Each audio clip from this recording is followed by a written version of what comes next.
ఎదురులేని నాయకుడు, తిరుగులేని పాలకుడు రేవంత్ రెడ్డి గారు అని చెప్పి ఆల్ఫోర్స్ అధినేత నరేందర్ రెడ్డి గారు చెప్తా ఉన్నారు. అసలు ఏంది రేవంత్ రెడ్డి గారి గురించి ఏం చెప్పిన నరేందర్ రెడ్డి గారు అనేది ఈ వీడియోలో చూసేద్దాం. ఏది ఏమైనా కూడా రేవంత్ రెడ్డి గారిని ఒక్క ముచ్చటలా చాలా గ్రేట్ అనే చెప్పాలి.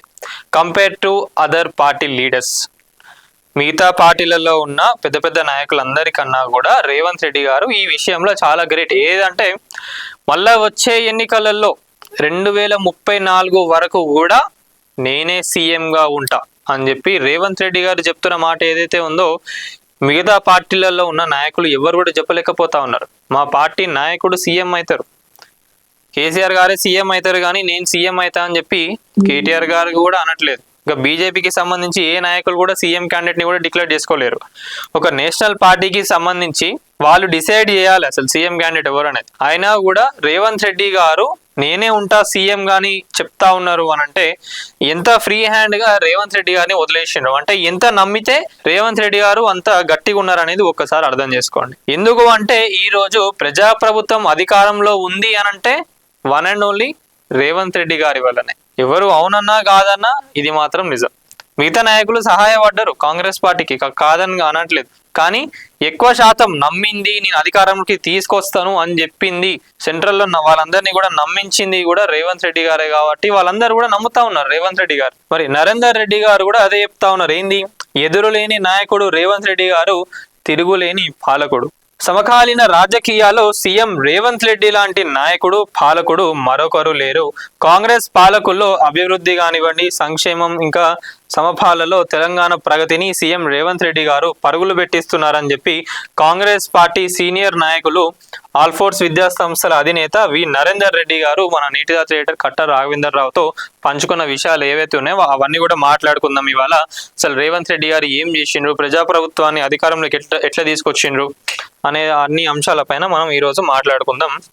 సో ఇక గవర్నమెంట్ అన్నప్పుడు ఏదైనా కూడా ఒక పార్టీ అధికారంలో ఉంది అని అంటే 5 సంవత్సరాలలో ఇది కూడా కాదండి, టైం కావాలి దేనికైనా కూడా. డెవలప్మెంట్ అనేది ఎప్పుడు తెలుస్తుంది, మెల్లగా తెలుస్తుంది. ఇప్పుడు బీఆర్ఎస్ కూడా అధికారంలో ఉన్నప్పుడు 10 సంవత్సరాలలో మనకు ఆ డెవలప్మెంట్ అనేది ఎంతో కొంత తెలిసింది. ఇప్పుడు ప్రజాప్రభుత్వం చేస్తున్న డెవలప్మెంట్స్ కానివ్వండి, వాళ్ళు తీసుకొచ్చిన పథకాలు ఏవైతే ఉన్నాయో అవన్నీ కూడా ఫుల్ఫిల్ కావాలి అని అనుకుంటే 5 సంవత్సరాలలో కాని పని అది 10 సంవత్సరాలు కావాలి. అందుకే రేవంత్ రెడ్డి గారు 2034 వరకు ఉంటా అని చెప్పి చెప్తా ఉన్నారు. తర్వాత ఏందనేది ఎవరికి కూడా తెలియదు. ఇప్పుడు ఏంటంటే ఇప్పుడున్న రాజకీయ పరిస్థితులు కూడా కాంగ్రెస్ కు చాలా టైట్ ఉన్నదని చెప్పి చెప్తా ఉన్నారు. కానీ వన్స్ ఒక్కసారి మున్సిపల్ ఎలక్షన్స్ అయినాక అసలు రాజకీయాలు ఏందన్నది అప్పుడు తెలుస్తుంది. ఏంటంటే రేవంత్ రెడ్డి గారు అంటే ఎక్కడ బై ఎలక్షన్ జరిగినా, ఏ ఎలక్షన్స్ జరిగినా కూడా ఎవరు గెలిపించుకుంటా వస్తా ఉన్నారు, ముందు ఎవరు ఉన్నారు, ముందు వరుసలు ఎవరు ఉన్నారు అని అంటే రేవంత్ రెడ్డి గారనే చెప్తారు ఎవరైనా కూడా. మిగతా నాయకులు ఎవరు కూడా పని చేయట్లేదు.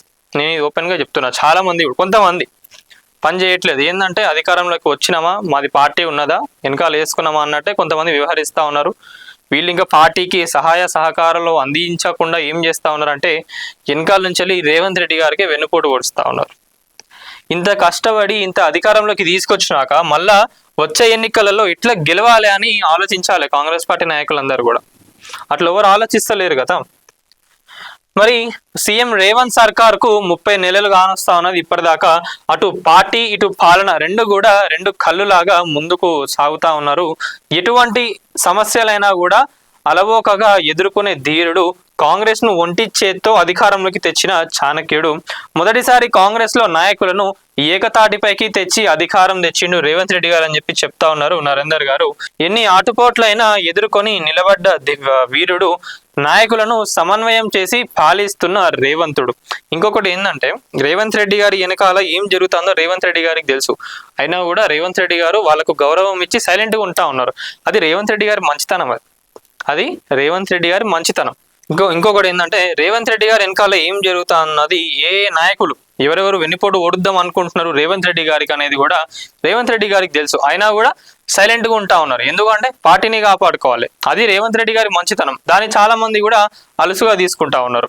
అది ఇప్పటి కాకుండా తర్వాత అయినా కూడా వాళ్ళకు మోసం జరుగుతుంది. కానీ అదే అంటున్నా, ఏంటంటే ఇన్ని సంవత్సరాల తర్వాత ప్రజాప్రభుత్వం అధికారంలోకి వచ్చినాక ఇంకా సీట్ల కోసం కొట్టుకుంటా ఉన్నారు. ఎవరెవరికైతే హామీలు ఇచ్చిండ్రో వాళ్ళందరికీ 1 by 1 గా రేవంత్ రెడ్డి గారు సెట్ చేసుకుంటూ వస్తా ఉన్నాడు, తీరుస్తా ఉన్నాడు అవన్నీ కూడా. నమ్మిన నాయకులను నమ్మిన వాళ్ళందరికీ కూడా న్యాయం చేస్తూ ఉన్నారు. ఏదైనా కూడా కొంచెం టైం పడుతుంది. ఏం చేయని వాళ్ళు కూడా ఈరోజు వచ్చి ఇబ్బందులు పెడతా ఉన్నారు. మరి గతంలో ఎవరికి సాధ్యం కాని విజయాలను పార్టీకి అందిస్తున్నాడు. ఎన్నికలు ఏవైనా సరే కాంగ్రెస్ జెండా ఎగురవేస్తా ఉన్నారు. నేను చెప్పింది కూడా గదే. ఎన్ని ఎన్నికలైనా, బై ఎలక్షన్స్ కానివ్వండి, ఏవైనా కూడా ఏ వచ్చినా కూడా ముందు వరుసలో ఉండి రేవంత్ రెడ్డి గారు గెలిపించకుండా వస్తూ ఉన్నారు. వేరే ఎవరు పని చేస్తలేరు. నిజంగా చెప్పాలంటే ఒక 4-5 మంత్రులు రేవంత్ రెడ్డి గారు, ఇంకొంతమంది నమ్మిన వాళ్ళు, అంతే. ఏళ్ళపైన లెక్క పెట్టచ్చు మనం ఎవరెవరు పని చేస్తూ ఉన్నారు ఏందనేది. మన నేటి ధాత్రి ఛానల్ని సబ్స్క్రైబ్ చేయండి. అలాగే మీకు నచ్చిన వీడియోని లైక్ చేసి, షేర్ చేసి, కామెంట్ చేయండి.